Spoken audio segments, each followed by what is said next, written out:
In this lecture, we are going to learn how to use select editing mode to add actors to our level.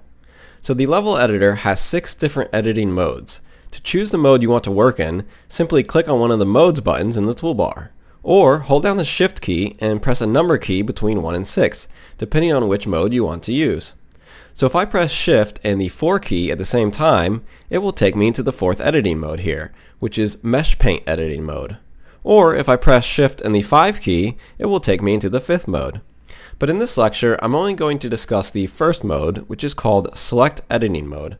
So I want to press shift and the 1 key to make sure I'm in that mode. So what is select editing mode used for? Well, it's used to place actors into a level and to select and manipulate actors in the level. So while we're in select editing mode, one way to add actors to our level is to click on the create button in the toolbar and select one from the menu. So for example, I'm going to go to shapes and then click on cone, and that will automatically add a cone to my level. Alternatively, I can click and drag an actor from the create menu, and then I can place it wherever I want. And if you want to delete an actor, all you need to do is press the delete key on the keyboard when that actor is selected, like so. Alright, so another way to add actors to your level is through the content browser, but there are a few key differences between it and the create menu. The create menu is used for simple, common, generic actors, while the actors in the content browser tend to be more complex. Also, the list of actors in the create menu remains static. You can't add new actors to the menu, while in the content browser you can import actors created outside the Unreal Editor into your project or create new ones. Alright, and then at the very bottom of the create menu is a button you can press to dock the menu as a panel called the Place Actors panel. And this works just like the menu, except you can't just click to add, you have to click and drag. Alright, so now I'm going to go over these various categories.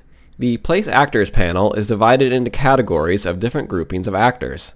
Starting with the basic category simply contains the most commonly used actors. To the left of the basic category is the recently placed category. This will be a list of actors that you have recently placed into your level. This is useful when you are going to be working with a small set of the same type of actors for a while. In that scenario, you would be able to just keep the recently placed category open and drag and drop everything from there without having to switch between all of the other categories. To the right of the basic category is the lights category. As I mentioned earlier in the course, a light in the Unreal Engine is an actor that is meant to represent the light projecting from some source.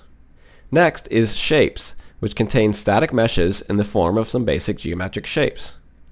Next to the shapes category is the cinematic category. This has actors used for creating cinematics, which is basically a rendered 3D video. So in the context of gaming, these would be useful for the cutscenes in your games. Then we have visual effects, which, as its name suggests, contain actors that add a variety of effects to your level. I'll be covering these in greater detail later on in the course. The geometry category contains the geometry brushes that were briefly introduced earlier. The volumes category is used to define gameplay volumes. A volume is a 3D area of space that is invisible to the player and serves a specific purpose depending on its type. So for example, a blocking volume will prevent actors from being able to enter that volume. A pain-causing volume will cause damage to an actor who enters that volume, and so on. And lastly is the all classes category, which contains all the actors from the other categories, plus some additional actors not found in any of the other categories, either because they are less common or just didn't fit nicely into one of the other groups. And so obviously this list is somewhat long, and so this makes this search bar up here useful. So by typing text in this search bar, you can quickly narrow down the results to what you're looking for.